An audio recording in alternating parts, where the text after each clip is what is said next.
Quando o tema é educação, uma das primeiras perguntas que a gente se faz é para que serve a escola? Neste vídeo, eu vou propor a reflexão sobre alguns pontos relacionados a essa pergunta, mobilizando aquilo que a história da educação tem a nos oferecer.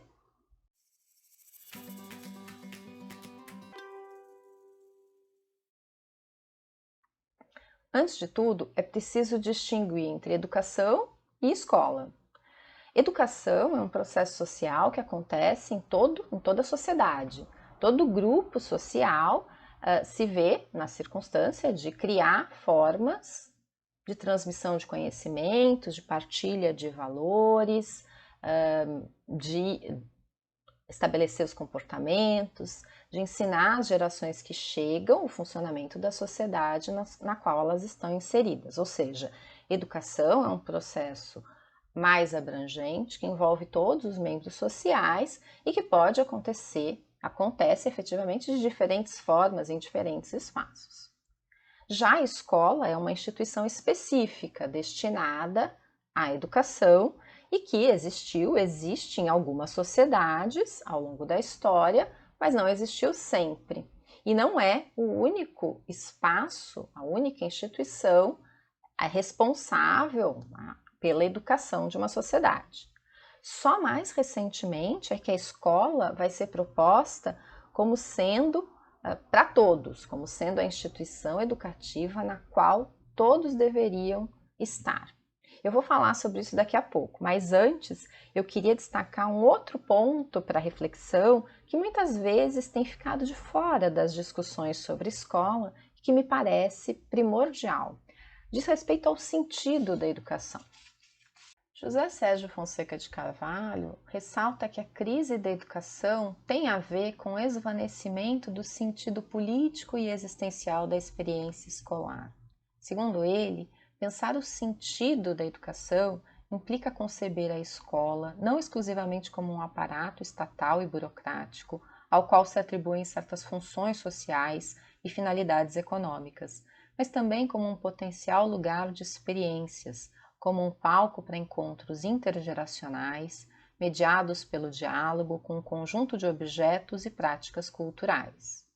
Aqui, o importante é distinguir o conjunto de finalidades econômicas e sociais da escola, tais como preparar para o mercado de trabalho, preparar para o vestibular, formar o cidadão, criar uma cultura da sustentabilidade, do sentido, como valor intrínseco, o sentido existencial e formativo da educação, ou seja, a experiência de formação vale em si mesma. Não seria, portanto, despropositado perguntar o quanto nós temos conseguido manter de sentido da educação quando focamos na função da escola que temos.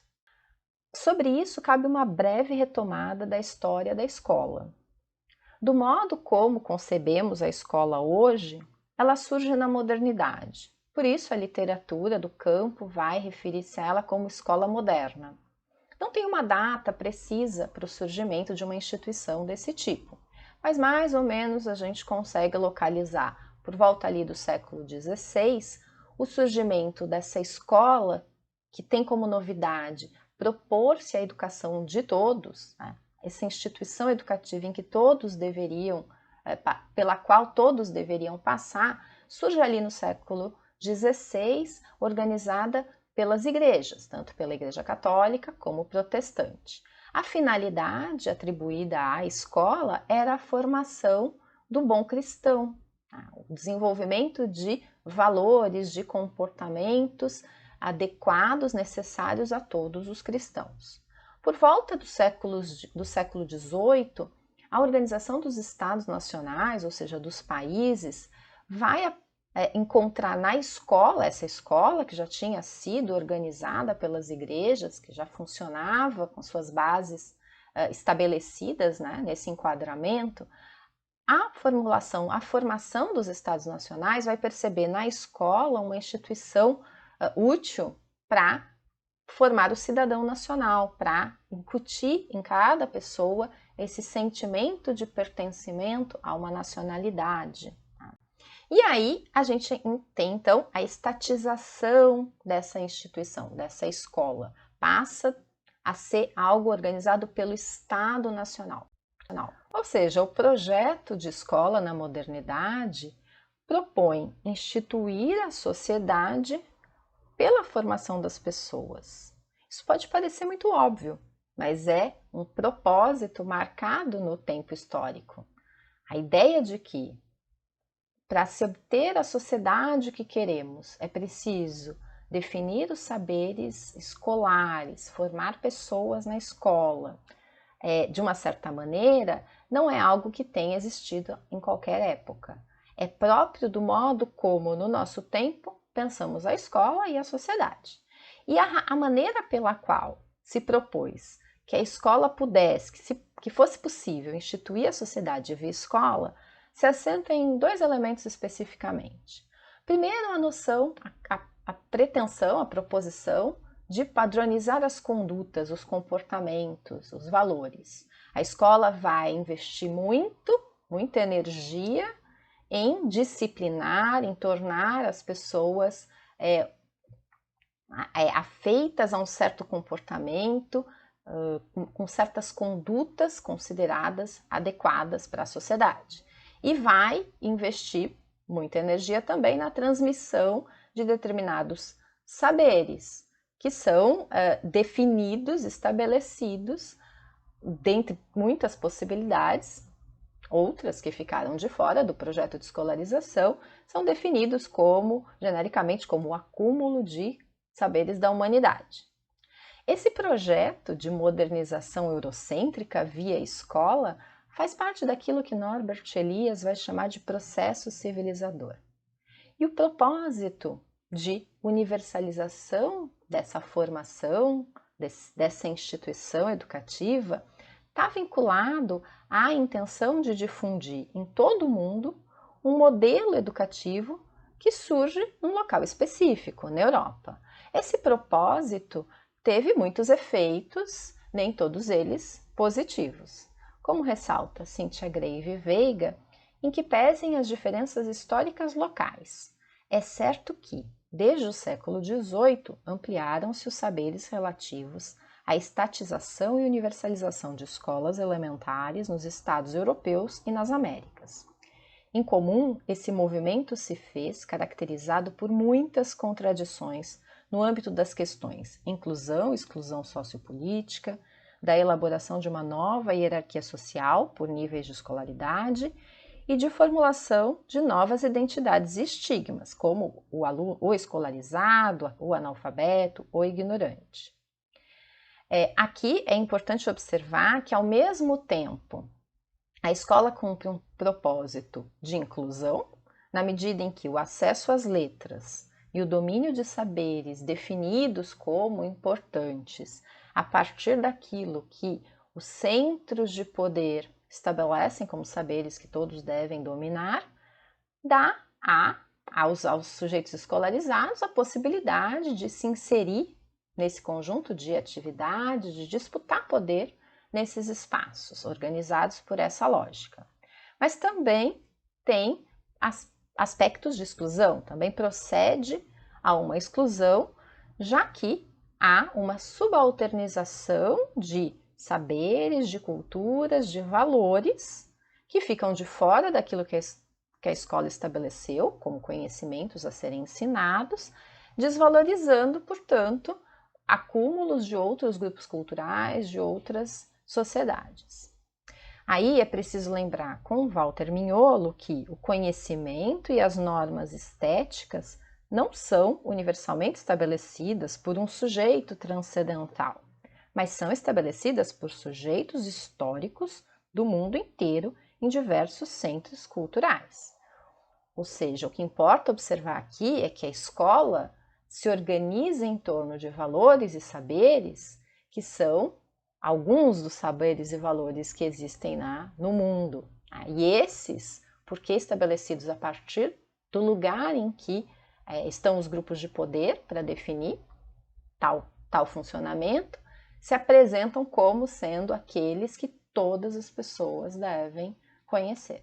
A escola brasileira, como direito de todos, vai se apoiar nesse propósito civilizatório desde pelo menos o século XIX, com muita ênfase a partir do século XX, quando se estabelece a escola como aquela instituição que garantiria a democracia e o funcionamento da sociedade republicana.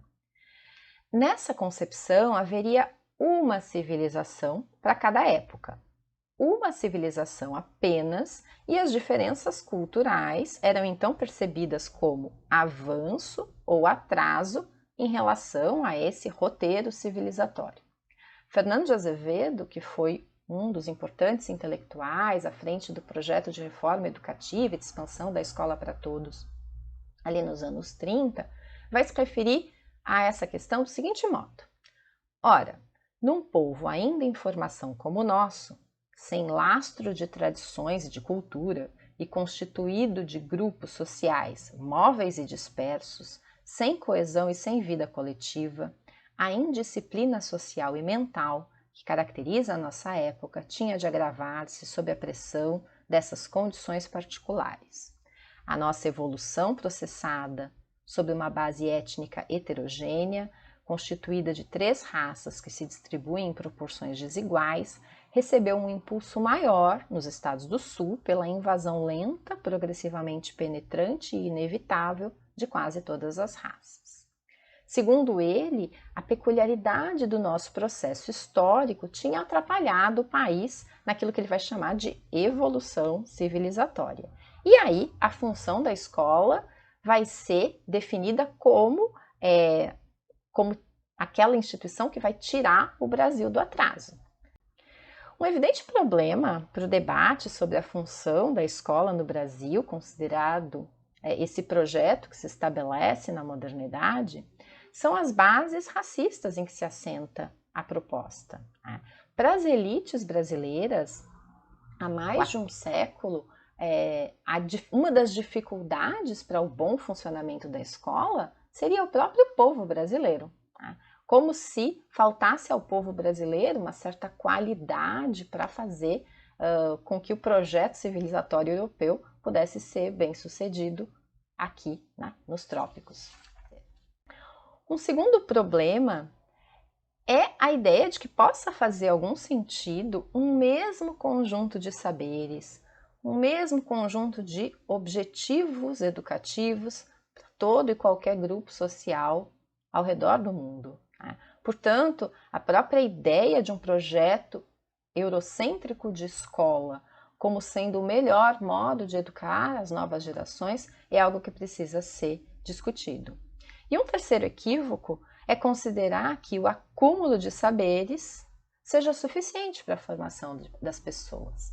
Durante muito tempo, o debate educacional brasileiro, o debate político no Brasil, associou a ignorância, ou seja, a falta de saberes escolares, a falta de domínio de saberes escolarizados, com o aumento das doenças, com a incidência de criminalidade, fazendo-nos pensar que o problema era a população pobre, excluída da escola, que essa era a razão de todas as mazelas da sociedade brasileira.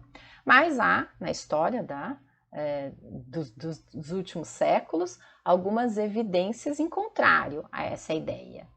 Grupos socialmente privilegiados, para os quais se garante uma extensa escolarização, têm estado à frente de ações que levam à destruição do planeta, que impedem a existência da paz e tantas outras semelhantes a essa.